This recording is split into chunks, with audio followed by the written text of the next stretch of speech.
competition's really heating up. We find ourselves in the $65,000 to $80,000 category, and this is the Monarch by Regent, and it's got all the bells and whistles. We've got independent suspension, we've got a separate shower, toilet, we've got range hoods. It's the ultimate touring van. But look, don't take my word for it, check out the inside.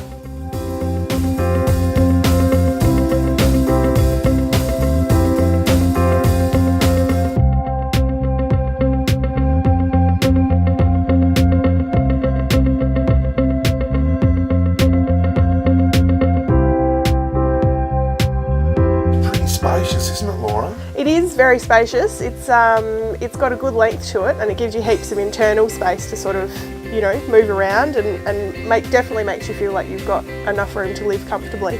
And I'm looking at this, and it's definitely a two-person van, isn't it? Oh, absolutely, yeah. I don't think this table even folds down to a bed. No, it doesn't. No, with the trifold tables, they fold out, so it gives you more space for dining. But this type of diner wouldn't convert into a bed, no. No, so this is, but I love that trifold table because it's so usable when you're not having to like squeeze in behind the sort of the normal table that's setup. right. Yep. It gives you that so much more room to stretch out. It becomes a lounge room, doesn't it? It does, yeah. And this is, you know, the living centre of the van, I suppose. Well, what sort of suspension are we running on the Monarch?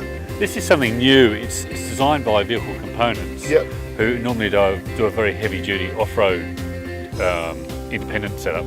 But in this case, they've designed it for what they call in country roads, so it's slightly lighter. Okay.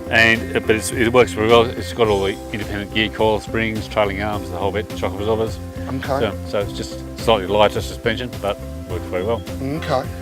And how easy are these vans to set up for a one-person operation? So like if you know your husband and wife are travelling around, and the husband's like going to fix it up, the wife's going to unpack sort of stuff. Yeah. How quick are these to sort of? Oh, very easy. Once you've unhitched, and even if you haven't unhitched, just a matter of levelling the van up, putting the corner stabilisers down, and opening the windows. Of course, putting the awning out. Once you've done that, you're ready to go. And then it's red wine o'clock. That's right. You've got it. So the Monarch, a bit bigger than the other one. Yeah, it is a bigger van. Do you reckon, towability wise, do you reckon that there's going to be much difference? Oh, look, not really. I think that the increase in size is not huge, so it's not going to be a massively different thing to tow, really. Think about what your situation is going to be, I guess. Absolutely. Well, I mean, because I've got young kids, and I know for sure you've really got to have room for your stuff. Mm-hmm. And this is what I like about this van, actually, is that it's got so much storage space, external storage space particularly.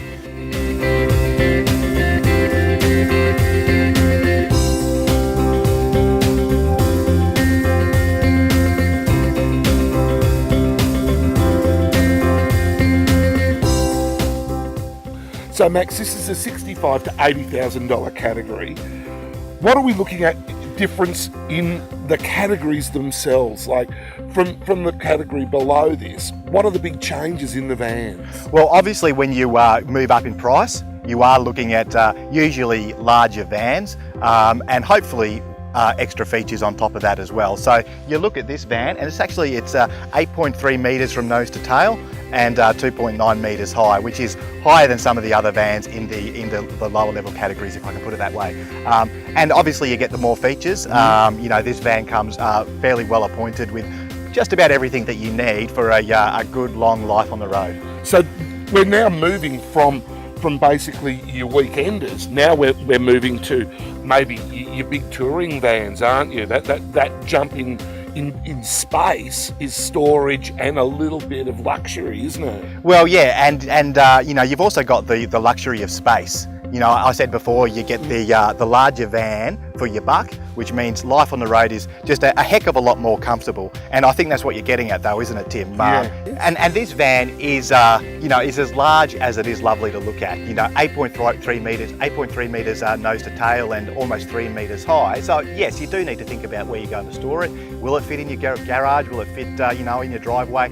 Or will you need to store it off-site? You know, these are things that I think are worth thinking about before you buy a van, whether it's the Regent Monarch or anything else that's available on the market. Because if you're a gypsy, you're not having to worry about storage. you.